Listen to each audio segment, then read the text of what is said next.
Salut Internet, j'espère que vous allez bien. Vous pouvez passer directement à la deuxième partie de cette vidéo ou vous pouvez rester avec nous pour un petit rappel rapide. Alors Bastien Vives, c'est un BDiste qui a reçu un énorme backlash sur le net après avoir été invité par le Festival international de BD d'Angoulême pour présenter son travail. Il avait donc reçu une carte blanche.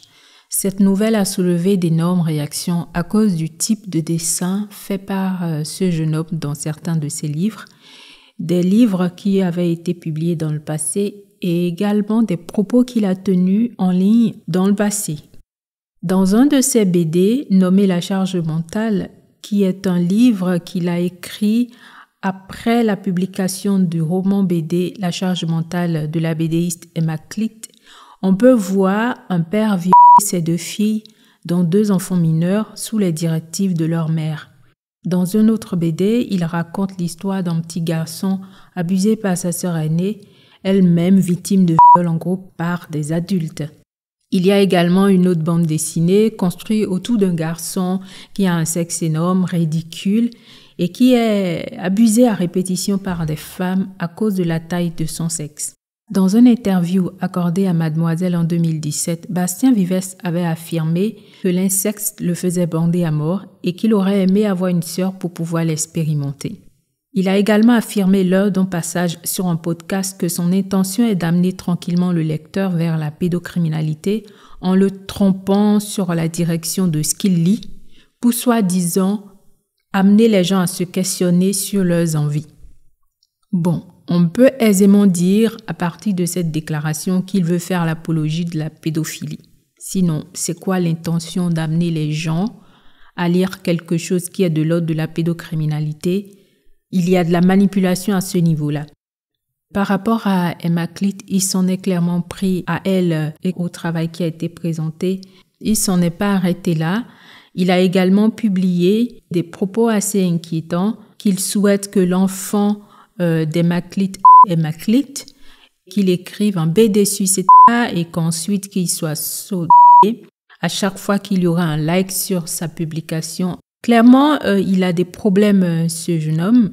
Quand les internautes sont remontés dans le passé de Bastien Vives, ils ont retrouvé des publications sur un forum nommé Katsuka où il recherchait des BD impliquant des enfants de 3 ans à 4 ans. Évidemment, un BD pédocriminel qu'il essayait de défendre par je ne sais quelle magie. Bastien Vives a également proposé un court-métrage pendant qu'il était encore étudiant sur la question des héros et des enfants. Et évidemment, ce court-métrage n'a pas été publié parce que c'était problématique. Et quand je dis problématique, c'est pour ne pas dire que ça comportait des éléments pédocriminels. Clairement, Bastien Vives, il est obsédé par l'inceste, la pédocriminalité. Et c'est également quelqu'un qui en consomme énormément et depuis longtemps si on s'en tient à ses publications du passé. Quand on fait le tout, même sans creuser profondément, il est clair qu'il fait la promotion de la pédocriminalité et veut participer à sa normalisation. Seulement voilà, pour ceux qui ont besoin de la loi pour savoir que c'est inacceptable, c'est interdit par la loi. Le seul fait que cette personne soit publiée est incompréhensible. Et le fait que le festival de BD l'invite est encore plus inquiétant. Bastien Vives a reçu beaucoup de soutien, dont celui de la comédienne Blanche Gardin. Et quand il s'agit de défendre les pédocriminels et les violeurs, celle-là, elle répond toujours présente. Je ne vais pas prendre la peine de développer parce que je ne sais pas ce qui est arrivé à Blanche Gardin pour qu'elle soit toujours du côté des agresseurs, mais j'espère qu'elle obtient de l'aide. D'autres l'ont également défendu en demandant s'il fallait interdire les scènes de meurtre dans les films et que dessiner n'est pas passé à l'acte, ni promouvoir. Seulement voilà, il n'y a pas de liberté de dessiner des actes pédocriminels. Ça n'existe pas. Le festival d'Angoulême dit l'avoir déprogrammé pour les menaces qu'il reçoit, ce qui n'est pas surprenant de leur part parce que les responsables sont clairement des hypocrites, si je peux me permettre. Ils l'ont invité en voyant clairement ce qu'il produit. Lorsque le backlash a commencé, ils ont prétesté qu'ils n'étaient pas au courant que ce qu'il publiait était problématique, alors que c'est bien dit dans la loi, la diffusion d'images pédocriminelles était punie. Ensuite, ils le déprogramment parce que soi-disant sa sécurité était en danger. Donc ce n'est pas pour la pression médiatique qu'ils l'ont déprogrammé, bien sûr, on va les croire. Bon, clairement les responsables du festival de BD d'Angoulême, on n'est pas fan d'eux. Dire qu'ils sont pas au courant que ce qui est dessiné par Bastien Vivès dans certains de ses BD est problématique, c'est de l'hypocrisie et surtout c'est de la mauvaise foi. C'est interdit par la loi. Le fait, en vue de sa diffusion, de fixer, d'enregistrer ou de transmettre l'image ou la représentation d'un mineur lorsque cette image ou cette représentation présente un caractère pornographique est puni de 5 ans d'emprisonnement et de 115 000 € d'amende. Article 227-23 Code pénal, section Légifrance, vous pouvez aller regarder et son équivalent existe dans les autres pays. Les gens se demandent pourquoi est-ce qu'on veut interdire la représentation et la diffusion de la pédocriminalité alors que on n'interdit pas la représentation et la diffusion du meurtre, par exemple. Le problème, c'est que dans les histoires qui sont racontées au cinéma, qui impliquent des actes de violence, on ne donne jamais raison à l'agresseur, on ne donne jamais raison au coupable. Donc, il y a une trame de fond qui te fait comprendre dès le début qu'on n'est pas du côté de l'agresseur. Le cinéma a toujours fait de sorte que les histoires racontées dans la forme et dans le fond ne donnent jamais raison au meurtrier ni à l'acte du meurtre. Il y a toujours eu le bien qui triomphe du mal, entre guillemets, et c'est la règle tacite dans la production qui fait que même quand on fait des scènes horribles, lorsqu'on raconte des histoires de tueurs horribles, on fait attention à ce que la loi soit respectée.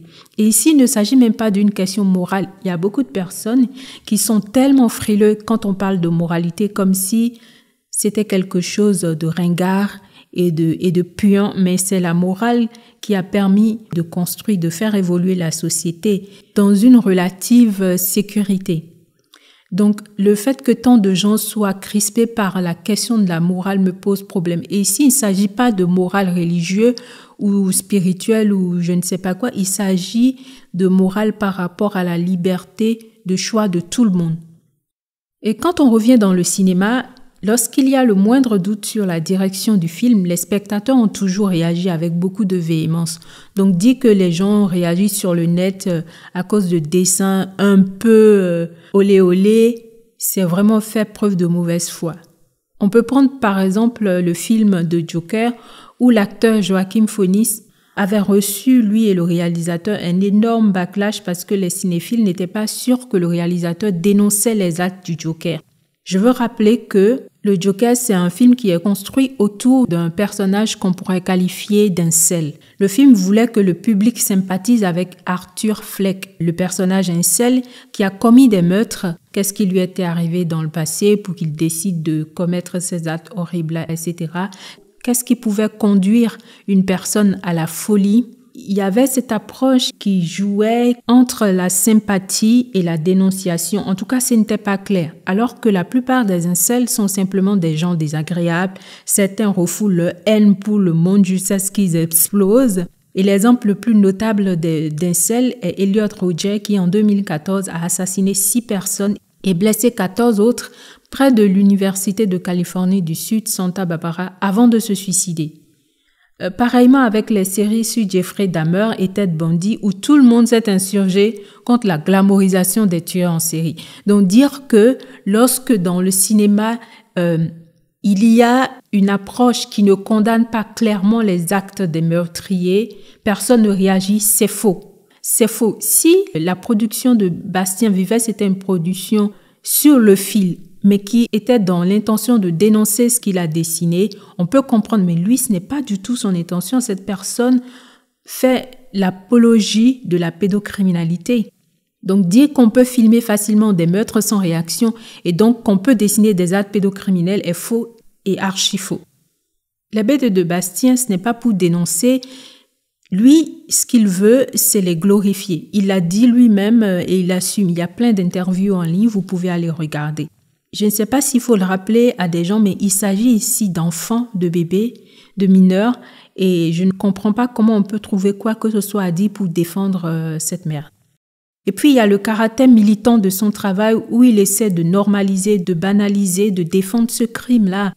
Il y a beaucoup de données scientifiques sur l'influence de la lecture de ce genre de contenu sur le passage à l'acte. Dessiner pour soi est interdit par la loi, mais également ça n'aide pas. Ça nourrit l'obsession et peut conduire au crime. Ce n'est pas vrai dans l'absolu pour certains contenus comme ce qui concerne le fait de regarder des crimes à la télé, mais en même temps, c'est pour ça que la trame de fond est importante, c'est pour ça que l'intention de toute la production est importante. Et l'intention ici de Bastien Vives, c'est quand même d'amener les gens à consommer de la pédocriminalité. Et il l'a dit lui-même, personne ne l'invente. Et beaucoup se cachent derrière l'art pour produire des horreurs, en essayant progressivement de normaliser ces horreurs-là sous prétexte de faire de l'art disruptif, mais c'est prendre la majorité des gens dans la société pour des imbéciles. Nous savons bien que c'est un prétexte. Et on peut prendre le cas de ces frères allemands-là qui ont produit des petits mannequins d'enfants avec à la place du visage des organes génitaux appelés fuckface, qui sont vendus par la maison d'art Christie's qui appartient au groupe Kering qui a également la maison Balenciaga. Bon, bref. Ce groupe d'artistes-là a produit des mannequins où des enfants sont nus dans des positions obscènes et ils ont appelé ça fuckface. Et ça, c'est vendu entre 300 et 500 000 euros la pièce à des gens qui les achètent. Enfin, moi, je ne qualifie pas tout ça d'art, en tout cas. On a également la bande dessinée La Vilaine Lulu de Yves Saint Laurent, une bande dessinée dans laquelle le designer avait dessiné des nourrissons qui étaient décapités pendant des rituels, etc., etc. Et c'est passé sous le radar, personne ne parle de La Vilaine Lulu de Yves Saint Laurent. Et puis dire que interdire les bandes dessinées pédocriminelles, c'est empêcher les artistes de puiser dans leur imagination et donc mettre l'art en danger. C'est un raccourci incompréhensible. Le plus dur, c'est de se retrouver à dire à des gens que la pédocriminalité n'est pas bien. Comment on peut se retrouver à dire aux gens que la pédocriminalité n'est pas acceptable? En notre époque, c'est incompréhensible, surtout avec toutes les données qui existent sur la dangerosité de ces actes-là. Comment est-ce que ça détruit la vie des gens qui subissent ça? Et rappelons, c'est toujours des adultes qui l'imposent à des enfants. Et on sait que les enfants ne donnent pas de consentement. Un enfant ne peut pas donner de consentement. Et donc, c'est toujours des adultes criminels qui imposent ces actes-là à des enfants et qui essaient de banaliser ça. On se retrouve à défoncer des portes ouvertes, clairement. Donc, lutter contre ce genre d'actes ne sera jamais en compétition avec la nécessité de publier l'art, entre guillemets. On se pose aussi la question de comment est-ce que ces BD-là ont pu être publiés en premier lieu. Pourquoi personne n'a rien fait? Et quand ça a été dénoncé dans le temps, il y a quelques années en arrière, pourquoi est-ce que des organisations de la société civile n'ont pas porté plainte? Pourquoi est-ce que les procureurs ne se sont pas autosaisis de cette affaire-là alors que c'est clairement interdit dans la loi? C'est interdit dans la loi. Pourquoi est-ce que ça n'a pas été réglé dans le temps et qu'il a fallu le festival de BD d'Angoulême de cette année pour que cette polémique naisse? En fait, l'art ne peut pas être le bouclier ni la carte d'exemption de tous les pervers pour pouvoir glorifier leurs actes répréhensibles et les admettre en plein jour. L'art ne peut pas être la cachette de ces gens-là. Par exemple, l'ordination dans l'église des prêtres a été pendant des centaines d'années la cachette favorite des pédocriminels et on a vu les résultats sur les générations agressées. C'est à la justice de trancher et à la société civile de rester vigilante sur ces questions parce que ce n'est pas acceptable. Un enfant sur 10, rappelons-le, a subi des viols et faire ces dessins ignobles, soi-disant artistiques, est inacceptable. C'est encore pire que quand on connaît les dégâts de ces actes-là sur la vie des enfants et sur leur développement. Une citation de Vanessa Springora dans le livre Le Consentement. Il faut croire que l'artiste appartient à une caste à part, qu'il est un être aux vertus supérieures, auquel nous offrons un mandat de toute puissance sans autre contrepartie que la production d'une œuvre originale et subversive, une sorte d'aristocrate détenteur de privilèges exceptionnels devant lequel notre jugement, dans un état de sidération aveugle, doit s'effacer. Justement, ce n'est pas ça. L'art n'est pas exempt de responsabilité. Et c'est justement pour ça que l'art ne peut pas devenir la nouvelle cachette de ces personnes-là. Comme Marcus l'a dit, l'art n'est pas exemple d'une responsabilité sociétale, pas plus que celles et ceux qui comptent mettre en avant une œuvre faisant l'apologie de violences sur mineurs en se cachant sous le prétexte de l'art. Dire que si on ne peut pas interdire des meurtres dans le cinéma, on ne peut donc pas interdire des représentations pédocriminelles, c'est de la mauvaise foi. Ça me rappelle l'affaire Balenciaga où le photographe disait pourquoi est-ce qu'on voudrait interdire la diffusion de publicité pédocriminelle lorsqu'on n'arrive pas à interdire les armes à feu aux États-Unis. C'est comme si les gens cherchent à hiérarchiser les problèmes, à faire des concours de misérabilité. Il y a des problématiques qui existent individuellement dans leur contexte et qui ne peuvent pas se comparer les uns aux autres parce qu'il ne s'agit pas des mêmes sujets, il ne s'agit pas des mêmes conséquences, il ne s'agit pas des mêmes contextes. L'art n'est pas une cachette pour la criminalité. J'espère que cette vidéo vous aura intéressé. Prenez soin de vous, je vous fais de grosses bises et à très vite dans une prochaine vidéo. Bye!